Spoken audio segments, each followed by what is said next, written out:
Hello friends, welcome to study with Kashi. Friends, आज की video में हम क्लास 12 केमिस्ट्री के चैप्टर नंबर 7 अल्कोहल, फिनोल तथा ईथर के मोस्ट इंपॉर्टेंट टॉपिक क्या होता है जब केवल रासायनिक समीकरण को करने वाले हैं, जो कि हमारे बोर्ड एग्जाम में डायरेक्टली 5 मार्क्स का पूछा जाता है। तो चलिए फ्रेंड्स, हम अपनी वीडियो को स्टार्ट करते हैं। देखिए, इसमें हमारा फर्स्ट है, फिनोल को ठंडे हुए तनु HNO3 के साथ गर्म करते हैं तो क्या प्राप्त होता है। तो देखिए, आपको पता होना चाहिए फिनोल का रासायनिक सूत्र क्या होता है और HNO3 का रासायनिक सूत्र क्या होता है।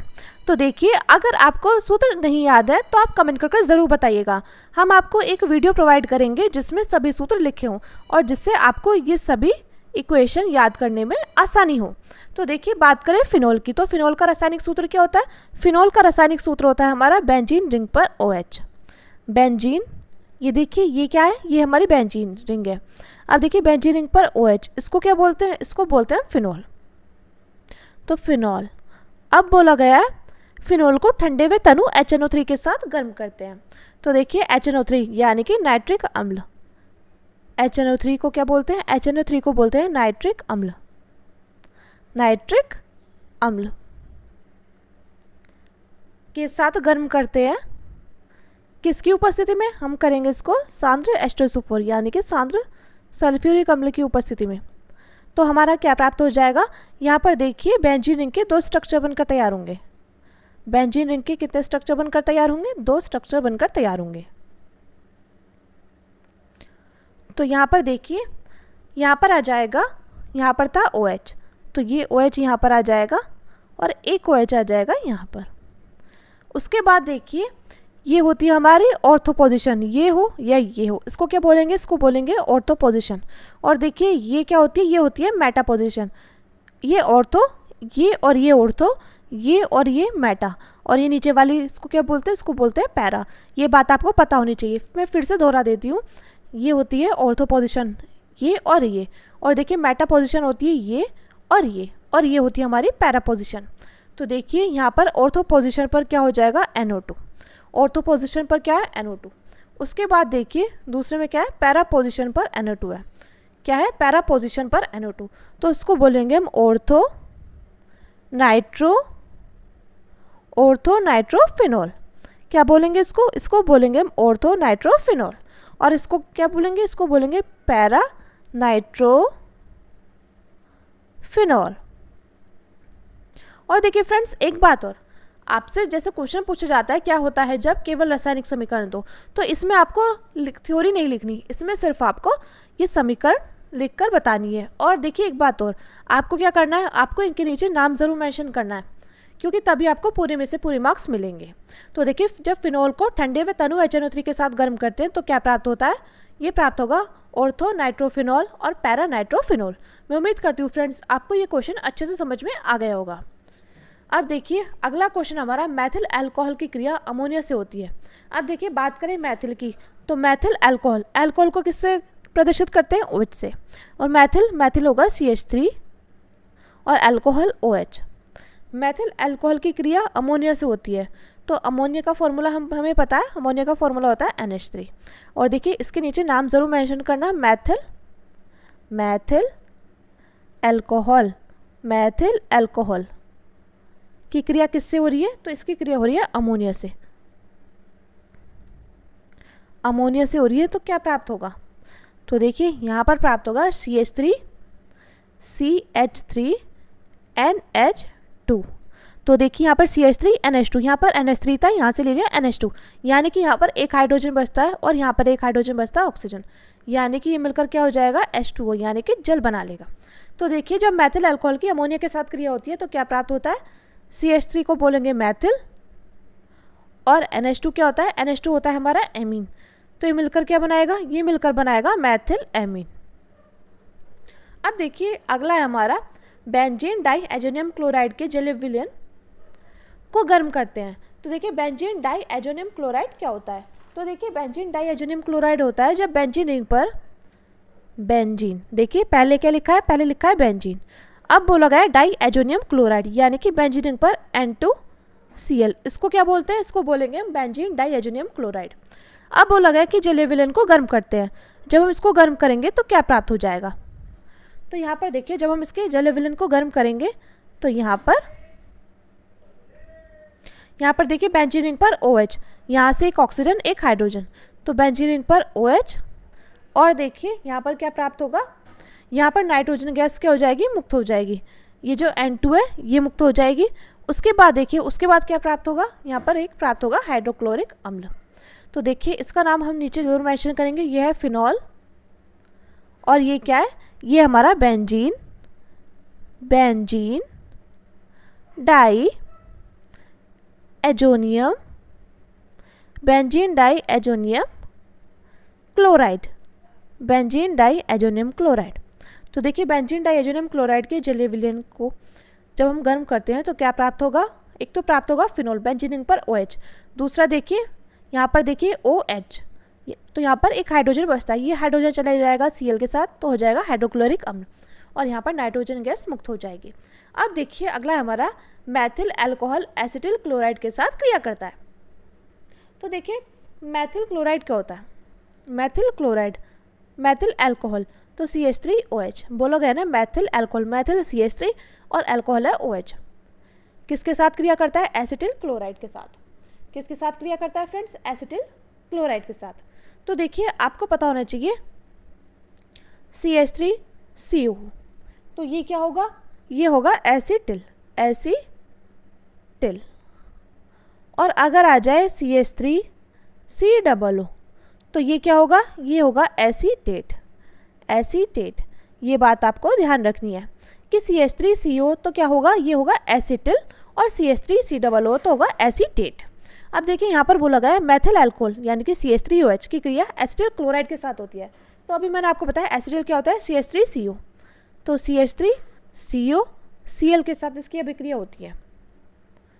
तो हमारा क्या प्राप्त हो जाएगा, हमारा प्राप्त हो जाएगा CH3COO। देखिए CH3COO, उसके बाद CH3, यानी कि देखिए CH3 ये रहा, CH3COO CH3। इसको क्या बोलेंगे, इसको बोलेंगे हम मैथिल एसीटेट। क्या बोलेंगे फ्रेंड्स, इसको बोलेंगे मैथिल एसीटेट, CH3COO CH3, इसको बोलेंगे मैथिल एसीटेट। अब देखिए यहाँ से CH3 ले लिया हमने, यहाँ से CO ले लिया, और ये CH3, यानी कि यहाँ पर क्या बचा, एक H बचा, एक बचा Cl, इसको बोलेंगे हाइड्रोक्लोरिक अम्ल। HCl को क्या बोलेंगे, HCl को बोलेंगे हाइड्रोक्लोरिक अम्ल। तो देखिए मैथिल अल्कोहल एसिटिल क्लोराइड के साथ क्रिया करता है तो क्या बनाता है, ये रहा हमारा मैथिल अल्कोहल, ये एसिटिल क्लोराइड के साथ क्रिया करके मैथिल एसीटेट बनाता है। क्योंकि देखिए एसीटेट क्या होता है, CH3COO, और एसिटिल क्या होता है, CH3CO। ये बात आपको ध्यान रखनी है, ये मैंने आपको यहाँ पर नोट डाउन करा ली है जिससे आपको कन्फ्यूज़न ना हो। और क्या बनाएगा, और बनाएगा हाइड्रोक्लोरिक अम्ल। अब देखिए अगला है हमारा मेथॉक्सी बेंजीन की क्रिया हाइड्रोजन आयोडाइड से कराते हैं तो क्या प्राप्त होता है। तो देखिए आपसे क्वेश्चन ऐसे पूछा जाएगा, क्या होता है जब मेथॉक्सी बेंजीन की क्रिया हाइड्रोजन आयोडाइड के साथ कराते हैं। अब देखिए सबसे पहले आपको पता होना चाहिए मेथॉक्सी बेंजीन का सूत्र क्या होता है। तो देखिए बेंजीन रिंग पर OCH3, बेंजीन रिंग पर OCH3, ये क्या होगा, ये होगा मेथॉक्सी बेंजीन की क्रिया किससे करानी है, हाइड्रोजन आयोडाइड के साथ, यानी कि HI के साथ कराएंगे। तो हमारा क्या प्राप्त होगा, हमारा यहाँ पर प्राप्त हो जाएगा फिनॉल। फिनॉल क्या होता है, फिनॉल होता है बेंजीन रिंग पर OH, इसको क्या बोलेंगे, इसको बोलेंगे फिनॉल। बेंजीन रिंग पर OH को क्या बोलते हैं, फिनॉल बोलते हैं। अब देखिए जब यहाँ से हमने O ले लिया, H ले लिया, तो यहाँ पर क्या बचा, यहाँ बचा है हमारा CH3I, जिसको हम मैथिल आयोडाइड भी बोल देते हैं, मैथिल आयोडाइड।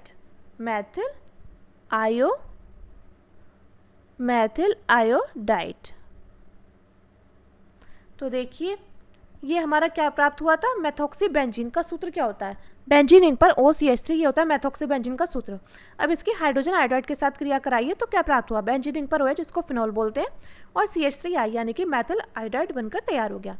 अब देखिए अगला है हमारा एथिल अल्कोहल भिन्न ताप पर सांद्र सल्फ्यूरिक अम्ल से क्रिया करता है तो क्या प्राप्त होता है।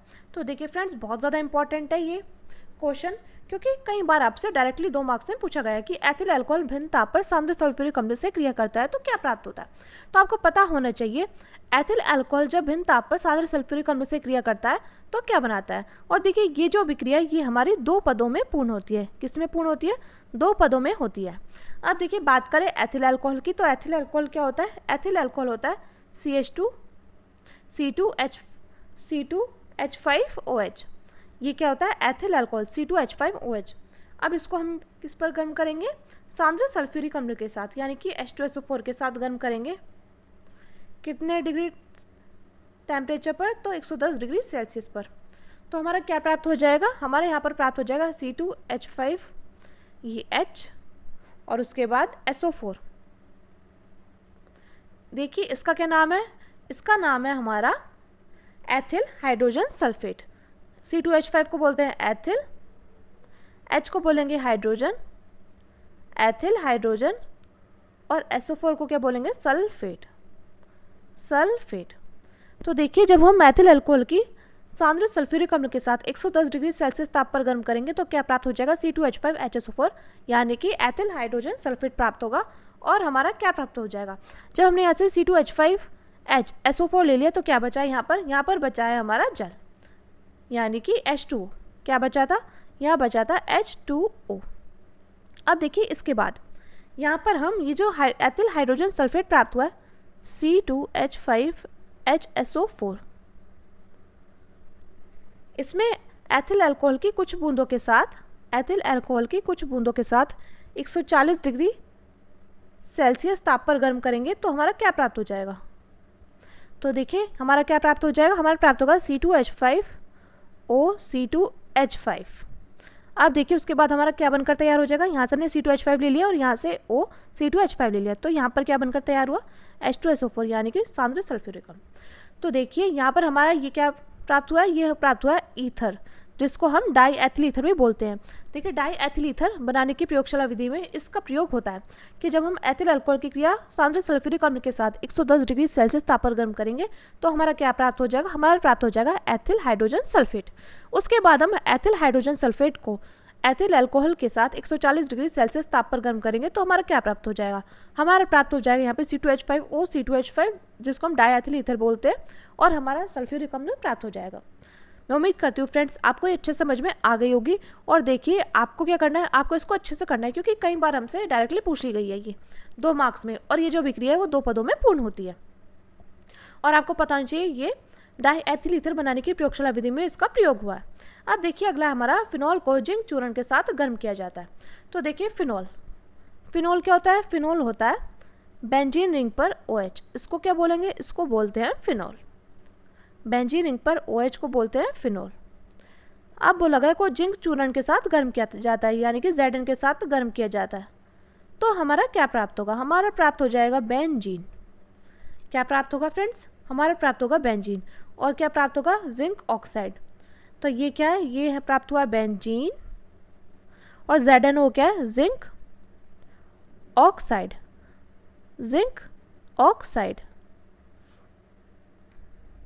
तो देखिए जब फिनॉल की क्रिया जिंक चूर्ण के साथ कराएंगे हम तो क्या प्राप्त हो जाएगा? बेंजीन और जिंक ऑक्साइड।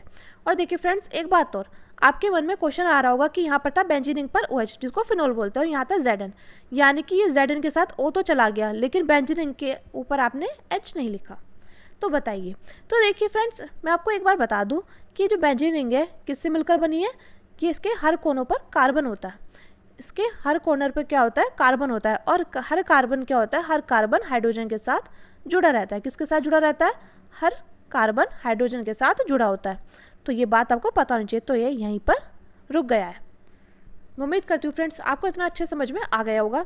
अब देखिए अगला है हमारा डाई एथिल ईथर को एसिटिल क्लोराइड।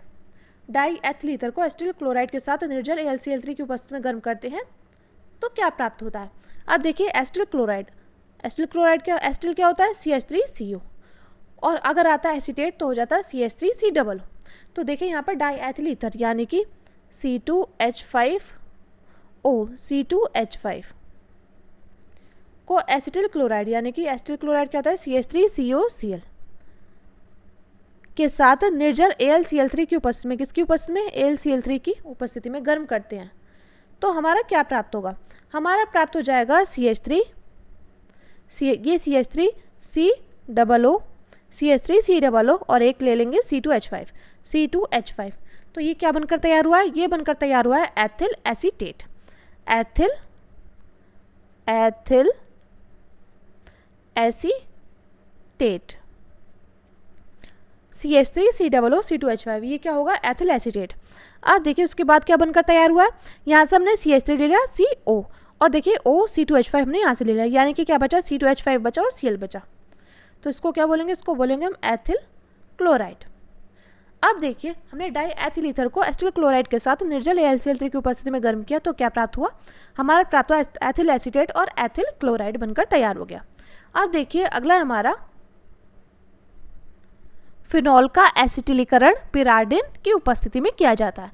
अब देखिए फिनॉल का एसिटिलीकरण पिराडिन की उपस्थिति में किया जाता है, तो क्या प्राप्त होगा, फिनॉल क्या होता है, फिनॉल होता है बेंजीन रिंग पर OH, फिनॉल होता है बेंजीन रिंग पर OH। फ्रेंड्स मैं आपको बार बार बोलकर इसलिए बता रही हूँ जिससे आपको वीडियो देखकर ही अच्छे से ये याद हो जाएंगे कि फिनॉल का सूत्र क्या होता है, एसिटिलीकरण का सूत्र क्या होता है, ये सभी, एसीटेट का सूत्र क्या होता है, तो ये सभी, तो फिनॉल क्या होता है बेंजीन रिंग पर OH। उसके बाद बोला गया का एसिटिलीकरण, यानी कि एसिटिलीकरण CH3 COCl किसकी उपस्थिति में किया जा रहा है, पिरिडिन की उपस्थिति में किया जा रहा है, तो यहाँ पर हमारा क्या प्राप्त हो जाएगा, यहाँ पर प्राप्त हो जाएगा फेनिल एसीटेट, यानी कि बेंजीन रिंग पर OCOCH3, और क्या प्राप्त हो जाएगा, और प्राप्त हो जाएगा हाइड्रोक्लोरिक अम्ल यानी कि HCl, तो इसको क्या बोलेंगे हम, इसको बोलेंगे हम फेनिल एसीटेट, फेनिल एसीटेट। तो फेनिल एसीटेट क्या होता है, बेंजीन रिंग पर OCOCH3। अब देखिए ज़रूरी नहीं कि आपको ऐसे लिखना है OCOCH3, देखिए ये है CH3COO, आप इसको ऐसे भी लिख सकते हैं कि फिनॉल की क्रिया जब हम एसिटिल क्लोराइड के साथ कराएंगे तो हमारा क्या प्राप्त हो जाएगा, पिराडिन की उपस्थिति में, तो हमारा प्राप्त होगा फेनिल एसीटेट और हाइड्रोक्लोरिक अम्ल। अब देखिए अगला हमारा एथिल आयोडाइड को सोडियम इथॉक्साइड के साथ गर्म करते हैं। जब एथिल आयोडाइड को सोडियम इथॉक्साइड के साथ गर्म करते हैं तो क्या प्राप्त होता है, एथिल यानी कि C2H5 आयोडाइड I को सोडियम एथॉक्साइड क्या होता है, C2H5ONa के साथ जब हम गर्म करेंगे तो हमारा क्या प्राप्त होगा, हमारा प्राप्त हो जाएगा C2H5O, और देखिए ये C2H5, इसको क्या बोलेंगे, इसको बोलेंगे हम die ethyl ether, C2H5O C2H5, और क्या प्राप्त हो जाएगा, और प्राप्त हो जाएगा सोडियम आयोडाइड यानी कि NaI। तो एथिल आयोडाइड को सोडियम एथॉक्साइड के साथ गर्म करते हैं तो क्या प्राप्त होगा, यहाँ पर प्राप्त हो जाएगा डाईएथिल ईथर और सोडियम आयोडाइड बनकर तैयार हो जाएगा। अब देखिए अगला हमारा डाईएथिल ईथर को फास्फोरस पेंटाक्लोराइड के साथ गर्म करते हैं। तो देखिए मैं आपको बता दूं फास्फोरस पेंटाक्लोराइड का सूत्र क्या होता है, फास्फोरस यानी कि P, पेंटा यानी कि 5 और क्लोराइड मतलब Cl, तो PCl5 बोलेंगे इसको। तो देखिए डाईएथिल ईथर क्या है, C2H5O C2H5 को गर्म करेंगे फास्फोरस पेंटाक्लोराइड के साथ तो हमारा क्या प्राप्त हो जाएगा, तो हमारा प्राप्त होगा यहाँ पर एथिल C2H5 2 C2H5Cl। ये 2 हमने इसलिए लगाया क्योंकि यहाँ पर भी C2H5 था, यहाँ पर भी C2H5 और यहाँ से हम क्लोरीन ले लेंगे 2, तो ये हो जाएगा ethyl chloride 2 C2H5Cl, ethyl chloride.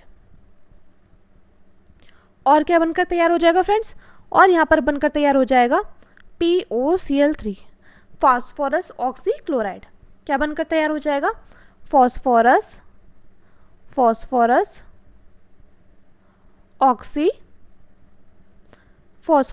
Oxychloride.